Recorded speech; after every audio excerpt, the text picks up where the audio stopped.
Welcome to the Legendary Upside podcast. My name is Pat Corain. You can follow my content at legendaryupside.com. With me today is Matthew Betz at the Fantasy PT, lead writer, injury analyst, and DFS analyst for the Fantasy Footballers. Matt, how's it going? It's going well, man. We were just joking before we started recording that the offseason doesn't exist anymore for fantasy football, which, if you're listening to this now in April, at least it's April, right? Before it was like, if you're doing this in March, if you're doing this in February, you're a sicko, which we love you for that. But the offseason doesn't exist. And with that, with drafting right now, I think there's a huge edge in some of this injury analysis stuff because we're kind of in the dark where it's like, we don't really know what they're going to look like in August or July. But if you have an idea of what these players that we're going to talk about today will look like, I think you can get ahead of the market, so to speak. Yeah, and I think you're a physical therapist, so you actually know what you're talking about here. I do not, and I think one of the big edges it's kind of crazy to me that this edge exists, but it definitely does, in my opinion, where you can just ask people who know what they're talking about and not listen to people who confidently say things they have no knowledge of at all. and it's an edge. And I think in injuries, we have that available to us right now. So now I think some of this stuff, as we get into the offseason, we have to make, as someone who's putting rankings together and updating rankings every day, I'm making some of these assessments of where I think guys probably will be on their injury timeline and stuff based on, my understanding of the injuries and the news and everything. But it does put me in a position where I can be pretty wrong. And so I think I'm hoping to use this as kind of a reality check on some of the positions that I've taken so far and some of these injured guys. Let's start with Nick Chubb, who is a tricky one for me. Because if Nick Chubb comes back and is producing like Nick Chubb at the end of the season, we'll probably be talking mostly about this through a best ball lens, but for best ball, tournaments like the big board where you're trying to, like in Best Ball Mania, win a week 17 single week contest, you're trying to advance through pods in week 15 and 16, that whole setup, that end of season production is massive. And you're getting Chubb at a point where you could probably deal with not that much early season production if we're going to go ahead and get some big time production late in the season. But I've been kind of scared by that injury, to be honest. I mean, it was pretty brutal from, my layman's chair here. And I know it required multiple surgeries. I know there was some involvement of other stuff other than the ligaments, but can you talk us through that injury and where we should stand on Chubb right now? Yeah, you're very correct. Lots of other stuff, to keep it simple. But I'll break it down kind of in terms of what you need to know for him. And really, this goes back to Georgia, right? When he was in college, it's the same knee that he injured when he was in college. Another multi-ligament type of injury that, truthfully, when he came back from that, it's wow, he already beat the odds. He was already an outlier in terms of how he's performed as arguably the best runner in the NFL over the last 5 or so years. So now you have this repeat injury to the same knee. And you're right, it was a multi-surgery type of situation. So basically what he suffered was a partial knee dislocation, which, when that happens, there's a lot of concerns about the arteries and the nerves that go kind of around the back of your knee, which is why he was taken to the hospital immediately at the time of the injury. Fortunately, those structures checked out, so we're good on that front. However, there was additional damage to, not just the major ligaments, but also cartilage, the capsule that kind of surrounds the knee, which is kind of this thick, fibrous tissue. But basically, it's like an ACL plus situation. So his first surgery happened on September 29th. That surgery was to repair the meniscus and to allow the MCL to heal. So when that happens, you kind of have a delayed recovery in terms of when the ACL surgery actually takes place and when the rehab for that actually starts. And there's rehab literally along the way the entire time. So it's he rehabs after the injury, has the first surgery, rehabs after the first surgery to prep for the second surgery, which happened on November 14th. So a couple months later. And that's when the ACL was addressed. So you have, recovery, tissue healing from 2 different surgeries. The actual ACL didn't happen until November as far as the surgery to reconstruct that. And so a long-winded way of saying if Chubb ever gets back to being who he was before this most recent injury, at this point of his career, I would be absolutely shocked. One of the biggest predictors of success following ACL in year one for running backs is age. So, younger is better, which is what you saw with Breece Hall last year. The other thing is isolated ACL injuries compared to the ACL plus meniscus, ACL plus LCL that JK Dobbins had years ago. And so, man, it's tough because he's such a fun player. He's so good for fantasy when he's healthy. I just don't see it this year for Nick Chubb. And, really, I think when we think about November, December, that's when he has a chance to contribute for the Browns, I think, assuming, he's still on the Browns and everything at that point. That's kind of what you're looking at. And really, when you're thinking about, does he have the upside to be this massive difference maker? It's a huge parlay to hit for that to happen in November, December, when it really matters most. So I've taken 0 of Nick Chubb so far in the big board or the little board, which obviously is closed a while ago. But it's just a player that it's really tough to see the process coming to fruition, in several months. Yeah, and he turns 29 in December 27th. So it's yeah, that's a huge bummer. But that's kind of been how I've been playing it, because that plus element, and that does seem to me to be one of the edges here between, I guess, can you just elaborate a little bit more on the difference between a clean ACL tear and something like what Chubb went through? Yeah, Chubb's it's so unique because this doesn't really happen very much, right? Where it's you have the ACL, you have the MCL, you have the meniscus, you have the cartilage, you have the capsule. There's possibility of a hamstring injury on top of this with the recovery. That is not the normal, right? Either it's usually just an ACL or ACL plus MCL, ACL plus meniscus. But basically, whenever you have just additional things that you have to recover from, it just sets the timeline back further to when the player gets on the field and when the player is truly 100%. So with just an ACL isolated tear, the recovery for that is, I always struggle when I say this because being in the clinic and seeing this stuff, I say it's routine, but everyone is so different. So it's never just, oh, it's an ACL, he's totally fine. But the vast majority of the cases are he will be fine eventually from just an isolated ACL injury. But when you have the meniscus, that's usually about a 6-week to 8-week delay on the timeline. So, you think about guys when you're oh, he just had the ACL. Well, if he had the meniscus, he's not running as fast as he otherwise would be. He's not cutting as fast as he otherwise would be, not doing explosive, box jumps and stuff like that in rehab when he otherwise would be. And so it just takes longer to get back to being 100%, to being back to, not even on the field, but reaching peak performance. It just takes longer. Same thing when you have an MCL. A lot of times you'll see these guys come off of the surgery and people will be wait, I thought their injury, was September. And then you don't see the actual surgical date till mid-October. You're why did it take so long? Part of the reason for that with the MCL is that a lot of surgeons prefer to wait, let the swelling go down after the injury, actually let the MCL heal by itself, which most of the times it will do. It's got really good blood supply, so it doesn't usually need surgically repaired.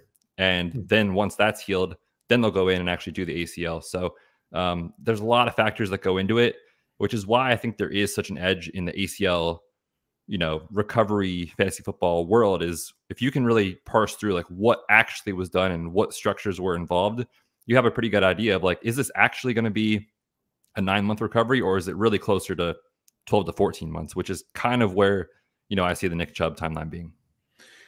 How different do you see this? It sounds pretty different than Breece Hall, but what about compared to a Javonte Williams from last year?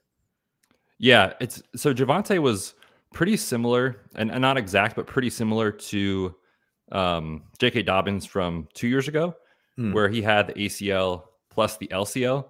The LCL is not a ligament that heals well without surgery. So almost always that structure needs to be repaired surgically. And again, just like anything else, when you have that second ligament, second surgery kind of on top of it, it just adds more healing timeline, which is why, it's funny to think back on it. But, Dobbins came out and had this little Twitter war with Rap Sheet where he's I'll be ready for week 1. And Rap Sheet's I'm here and he's going to go on PUP. And we kind of know how that played out. But the other thing with that too, and not to pick on JK with kind of his recovery, but it does add a lot of complications kind of along the way. It's less predictable in that you can get, more stiffness in the knee. He dealt with that stiffness that lingered almost the entire season, had to go back in and get another surgery on top of that to address some of that stiffness in the knee. So the bottom line is just the more stuff you have, the less predictable the recovery can be. In terms of like, we unfortunately didn't get to see Dobbins like 2 years off of it because he tore his Achilles then. But Javonte now will get, another year removed from the injury. Is that the type of injury where you expect to see like a guy improving meaningfully in the year, the second year back from it? Yeah, definitely. He's a guy that I was really hesitant to take last year because of the LCL, knowing it would probably take longer, not just to get back on the field, but actually to be 100%. And, really it was unfortunate because by the time we got to August, everyone was like, he's playing in the preseason. Like, he's definitely going to be 100%. Like, he's going to be good to go. But this is kind of the mismatch in terms of like when these guys do come back, oftentimes there's a period where they're really not 100%. They're just trying to get their feet wet and like get back on the actual field. That's the first hurdle. And then it's like, okay, let's see this guy actually get back to being 100%. And that's the main difference to me when you talk about Breece Hall last year, is like you actually did see that, really in like mid-October on, he kind of was back to himself, especially in December. Dude was just an unreal, player for fantasy. Whereas Javonte, like he played through the whole season, but he never really got there. And it's because of that LCL injury on top of the ACL. This year, I am interested for sure because his price is kind of the same. It's like the same as last year. Yeah, it's even a little cheaper, roughly. I think. Yeah. And so I'm in this year, especially at that price. Whereas last year, I think I took him like twice all off season. So that's kind of where I'm at. With Chubb, how like the worst knee injury that I'm aware of for kind of a prospect or someone in the NFL realm was Marcus Lattimore. I remember he suffered a really devastating, I believe, knee dislocation, and like that was it. He never played in the NFL after that. So, like, how much distance is there from like a Chubb's type of injury to that kind of like true worst case scenario? I guess there's more worst case, but you know what I mean? Like kind of injury where like we maybe never see the guy again. And the sort of the second part of that idea is there a point where Chubb could fall to, and let's say it's in tandem with him going on PUP to start the season, which seems pretty likely.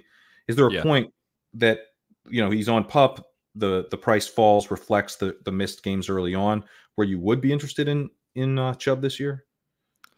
I mean, I think he'd have to fall pretty far in that scenario, which, like, for people listening to this, like if you're planning to draft all summer, which I assume a lot of people are, if you do want your Nick Chubb exposure, like I wouldn't do it now. He's certainly not free, right? What is he going, like round 8 or something like that off the top of my head? Pick 89.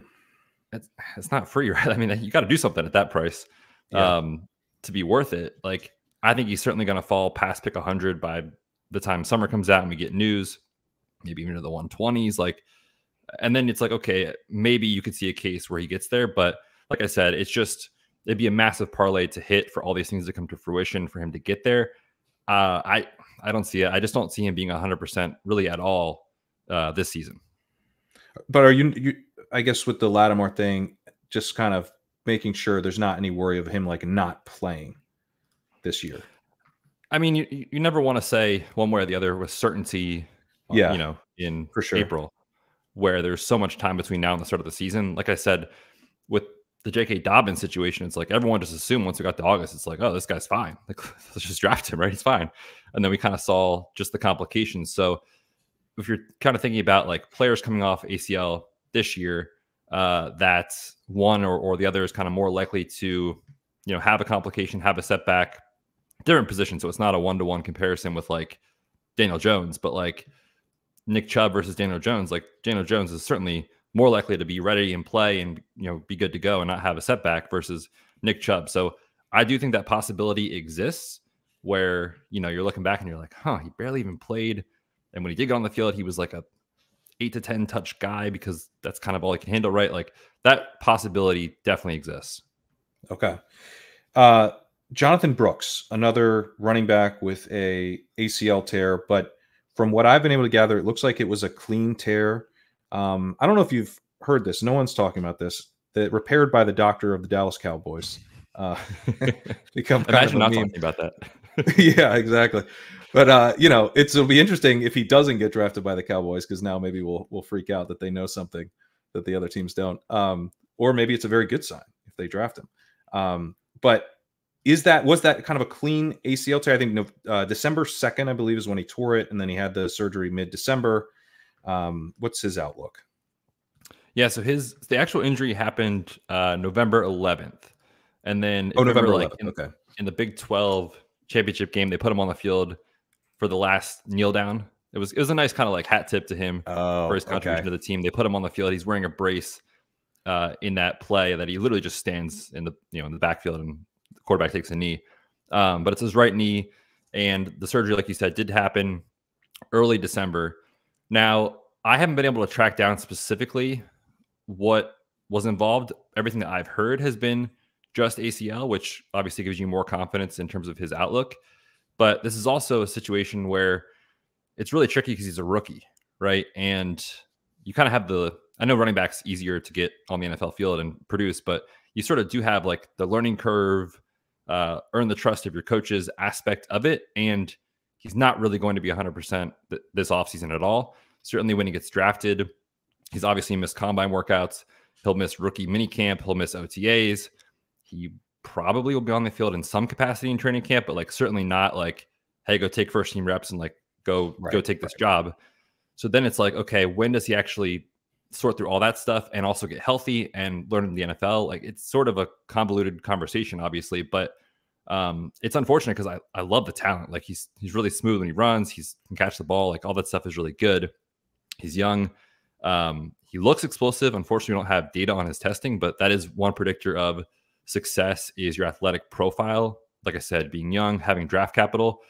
So my fear with him is like he kind of slips to like round 3, and then you're like, when does he get on the field? And does he earn the trust, right? That kind of thing. But as far as his actual recovery, having it be December, I think we should certainly not expect much early season production, if at all, and really not being 100% until November, December, which for best ball is what we care about.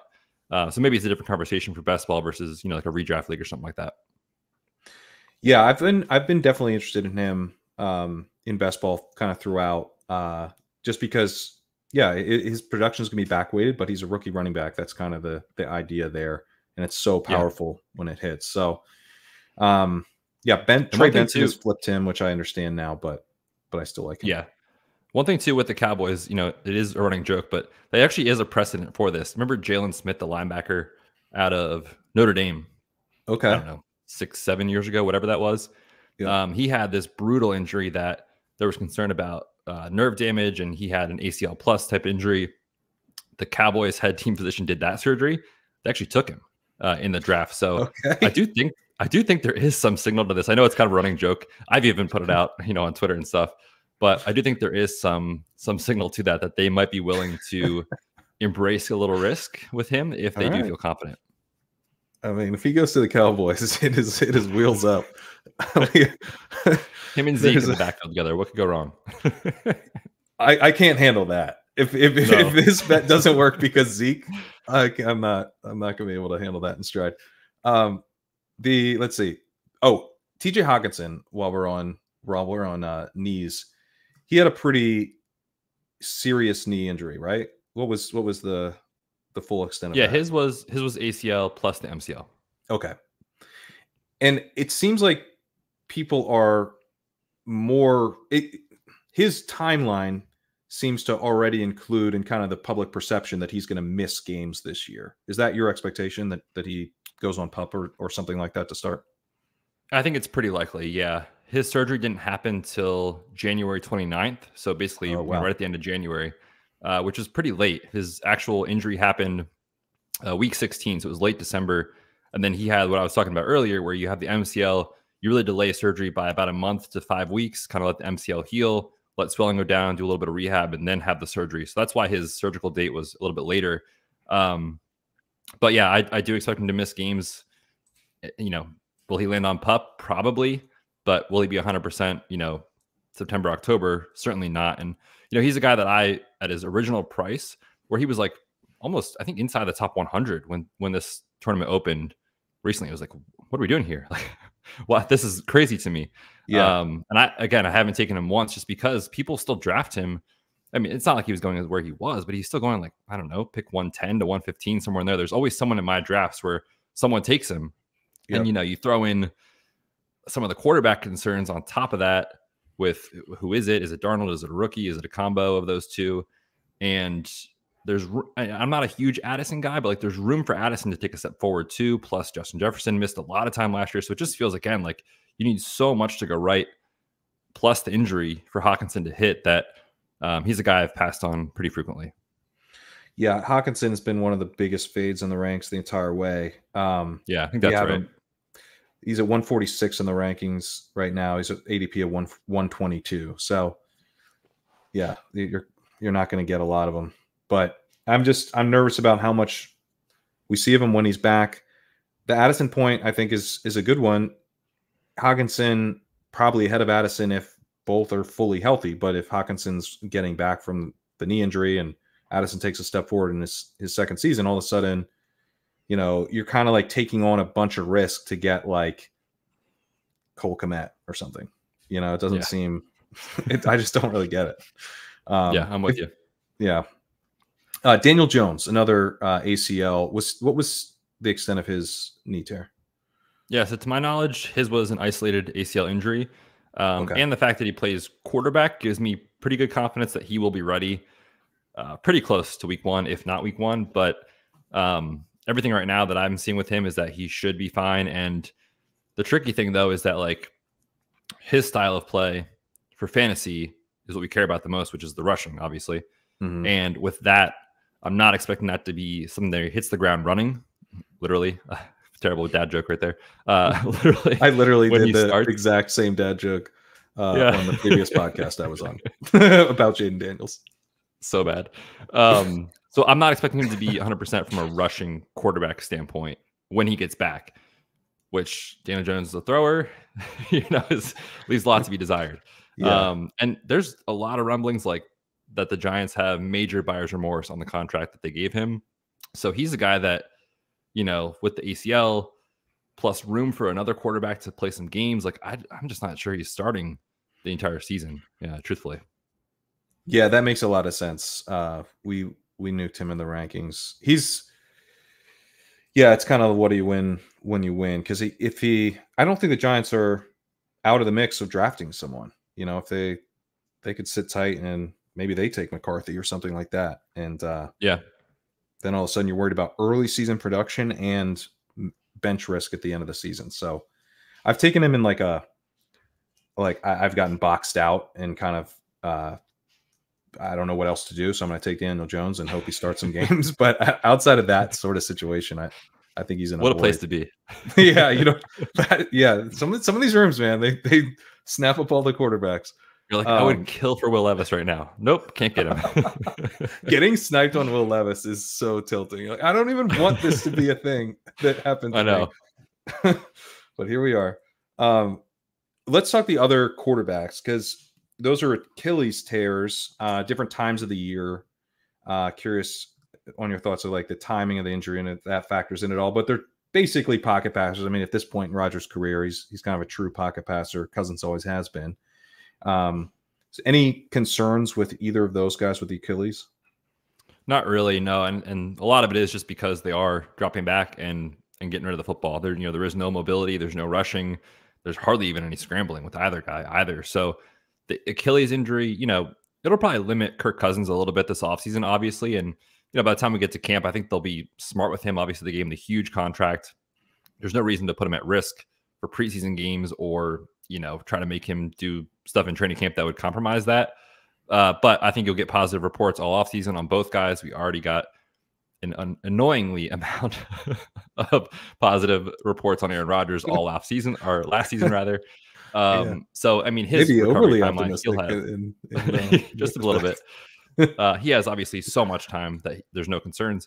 And then with Kirk Cousins, like I said, he is a pocket passer. So yes, he's not going to be his best self, so to speak, from where he could have been. But I think from the on-field play standpoint, you're not really going to notice a difference. I'd heard something like that, and I'm not sure if this matters or if it's even correct, but that it was to different legs. Does Achilles for quarterbacks matter if it's, your plant leg or the, your front leg, or is that kind of irrelevant? Yeah. So with Rodgers, it was the left. With Kirk Cousins, it was his right. Okay. It matters a little bit just in terms of your mechanics and kind of how you drop back and push back off. Like if you're in a 3-step drop, when you hit your right leg, if you're a right-handed passer, and then kind of pop forward, I would say there's maybe a little bit of that you're like, if you're betting on one of these guys to like no doubt have no fall off in their production because of that, I would say probably Aaron Rodgers. But I think when you're adding that risk in, I think it's so minimal because of how truly limited these guys are in their mobility that I don't think it's a huge concern either way. Yeah, that makes sense. And I think it's probably better, right? The more immobile of the two has the slightly riskier one. So it's like, correct. You definitely weren't going to be running. So it's not a huge deal. JK Dobbins, while we're on Achilles, obviously very different with when we're talking running back versus quarterback. Just really, really unfortunate injury history here with Dobbins now. But there's reports of him visiting like with the Chargers and stuff. And, let's say he were to land in a situation like that. I mean, wide open depth chart, familiarity with Roman. Kind of they just literally bringing the backfield over from the Ravens from a couple of years ago. What would your expectations for him be there? Yeah, at this point with Dobbins, I mean, it's just been such a rough couple of years. He had the ACL. Then he kind of had the lost season because of the recurring surgery he had and, never really got right. And then week 1 last year, tears his Achilles, like just an unbelievable stretch of bad luck for a guy that I think we all agree is pretty talented. But he posted, I think it was, February 29th, I believe, on his own Twitter, some of his workouts. It was his left Achilles, and it was about 5.5 months post-surgery. And you can see in the videos, his left calf compared to his right calf is not even close in terms of like the muscle size and bulk. So he's still got a long way to go in terms of being back to 100%. And, usually running backs in year 1, it's just a terrible bet. I know science is getting better. The rehab is getting better. The actual procedures are getting more efficient, but it's generally been a losing strategy in terms of fantasy and kind of what you're expecting. So I think his ideal fit in the NFL these days is like a complementary back where it's not his backfield and he doesn't have to be that guy, and really you're kind of hoping for a handful of touches lead to efficiency. That's kind of where I see him landing in the NFL these days. Certainly if you're talking about the late season upside, if there's a week where let's say he does go to the Chargers and Gus Edwards and a rookie they take are out and it's his backfield, like for a week or two, could he be efficient? Probably, but I just don't know how likely it is that he takes control of the backfield, is the guy from week 6 on, or whatever. I think that's pretty unlikely. Yeah, Achilles are so tough because what's your take on Cam Akers? Because it seems to have had a big negative impact on his career, and yet he was productive pretty quickly off the Achilles at the tail end of that first season back from the Achilles, if I'm remembering right. It's probably it was like very cool to see, but it was like the worst thing to happen for him, not for him, but like for people playing fantasy. It's like, oh, like sweet, Achilles are no big deal anymore. Like we'll just do what Cam Akers did and it's fine. And obviously we know that's not the case. His surgical technique was a little different with what they did. Not to get too nerdy here on the show, but basically it was like a bridge procedure where they kind of like reinforce the ligament internally, and it allows you to load it faster, run fast, sooner in your recovery timeline, do some jumping and plyometrics type stuff faster than you normally would. The issue with that is that for a running back coming off that procedure, especially when he came back, he like missed the entire season. They just kind of like threw him back and you were like, let's see what happens. Like it's unrealistic for anyone to not have an off season and then just play and be ready to go. And even when guys were healthy and they missed the off season, you can't just get on the field week 1 and be yourself. We saw it with Josh Jacobs all year last year, was wildly inefficient, held out with his contract, just didn't go to camp. And it's like week 1, here we go, step on the field and let's see what happens. So imagine doing that off of an Achilles in 6 months. I mean, almost never, a chance of success there. So it was good that he got back on the field. But again, it's kind of a mismatch in terms of our perception. Usually in fantasy is like when these guys get on the field, everyone just assumes they're on the field, they're good. Where the reality of the situations are like normally they're on the field, but like let's add, depending on the injury, X number of weeks on top of it till they're actually 100%. Yeah, it's almost like they're playing through an injury still. Yeah, almost. Yeah. Um, yeah. So and Achilles are strange because like Demaryius Thomas came back from an Achilles, right? And he was, I think it was the first year back that he was pretty good, which, wide receiver, not running back, but an explosive type of player. But at the story at running back, I mean, Deontay Foreman, journeyman rotational back, is one of our biggest success stories at this point. Yeah, and his was really like 4 or 5 years. I don't know the exact number off the top of my head, but like it wasn't year 1 or year 2, right? It was like this guy might not even be in the NFL anymore. And then they're like, oh, he's actually still in the NFL and he's good. And it took 4 or 5 years for that to actually come to fruition. So just usually a bet against situation for me with these guys. Makes sense. Couple of the ankle injuries to get to. Tank Dell. What was so? Because we had the Tony Pollard thing, right? Tony Pollard, actually, it was his ankle the whole time was the reason he was bad, and at the end of the season, he was actually pretty good.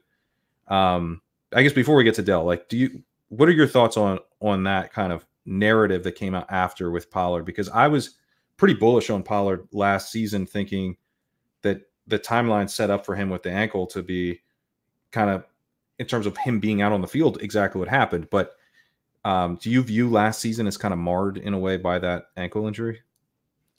So this one's really tough because entering the year, I was with you. And I think a lot of people that, do what I do as far as injury analysis type stuff were pretty much in line with like the normal recovery for this is roughly about 6 months. And if you remember, his injury happened like in the playoffs, I think against the Niners. So could you tell yourself a story where like he was limited to camp and limited in the first month of the season? Sure, probably. And maybe that was the case, but for him to continue to be inefficient for another month to 6 weeks beyond that, like week after week after week, I don't know. I'm not sure if he's using that as I don't want to make, say the word excuse, but like if he's using that as like, hey, I'm a free agent, I was injured, but look at that second half of the year, like I did pretty good. I'm not sure I fully buy that, to be honest. And every injury is different, and I'm not there with these guys. Like I, truthfully can't tell you what they're feeling. But as far as the usual recovery timeline for that type of procedure, I think he should have been almost 100% close to week 1. And if not week 1, certainly by October. Okay. So that would make me feel a little bit better about Tank Dell and Mark Andrews, who, like, how similar were those ankle injuries? Yeah, very similar, actually. Okay. All three of them pretty close to the recovery timeline, pretty close to the actual injuries that they suffered. And I'm drafting Tank Dell and Mark Andrews as if they're good to go. With Tank Dell, his injury happened way sooner than Tony Pollard. Mark Andrews actually came back on the field, very limited snaps and limited routes, but in the playoffs, I think to their loss to the Chiefs in the playoffs.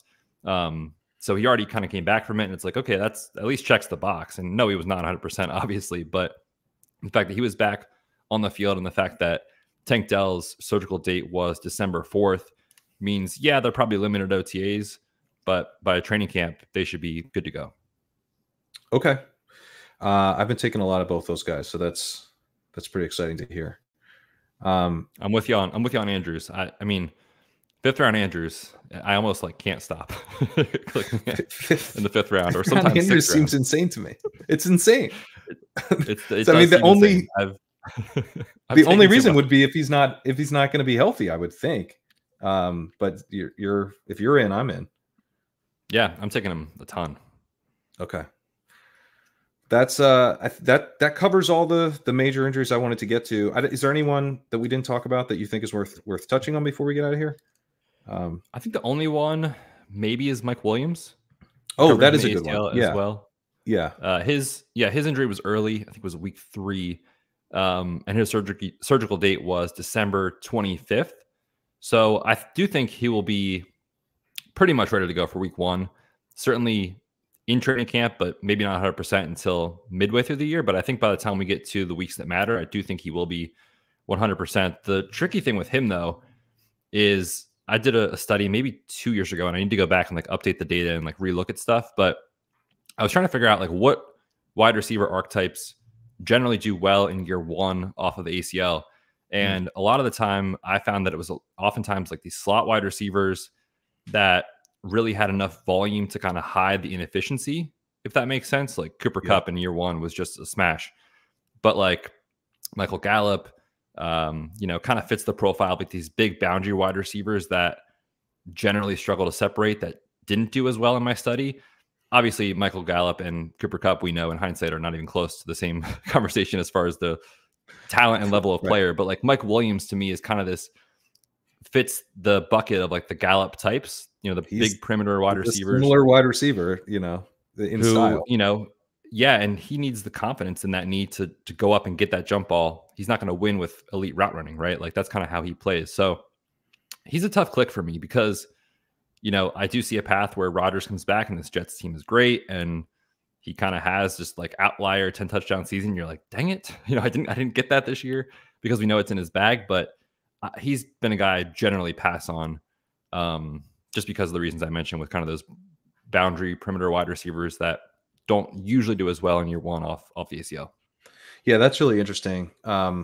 He's not been someone I'm super eager to take, but yeah, I mean, because you can see part of it too is like the lack of competition for targets. Like if he's at all kind of what he was before, then there should be no issues getting some of those deeper targets. And I think also probably pairs pretty well with Garrett Wilson too, like from a real life perspective, and they're going to be doing different things in the offense. You know, Wilson should help give him more single coverage on deep passes. So I've been kind of trying to get like a little exposure, but not a big target for me either. Yep, I'm with you. All right. Well, I think that'll do it. Really appreciate you coming on, talking through some of these injuries. Might be good to try to get you back on and talk through the inevitable injuries this summer. Yeah, if we can do that, that'd be cool. But appreciate you coming on. Yeah, man, it was fun. I'm happy to come on this summer. There's always injuries that pop up, or just like new information on these guys that, you know, we don't know now, but we will in, that's true as well, 4 or 5 months. So I'm in. Awesome. All right. We'll talk then. Thanks again. We will be back. This podcast, I'm hoping to get one more podcast squeezed in before I take a little bit of a break and be back for the NFL draft. But yeah, I have one more guest I'm hoping to get lined up before then. See you soon.